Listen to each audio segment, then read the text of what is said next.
9 கோளும் ஒன்றாய் காண அங்கு கற்பகம் என்னும் கடவுளின் மெய்யில் 9 கோளும் ஒன்றாய் காண அங்கு கற்பகம் என்னும் கடவுளின் மெய்யில் சூரியன் முதலாய் 9 கிரகமும் பலவித குணங்களை கொண்டிருக்கும் எங்கள் கற்பக தருவில் அவை வரும்போது ஒன்றாய் சேர்ந்து பலனளிக்கும்.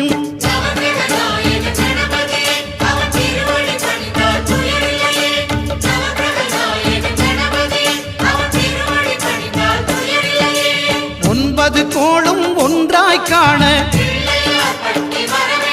அங்கு கற்பகம் என்னும் கடவுளின் மெய்யில்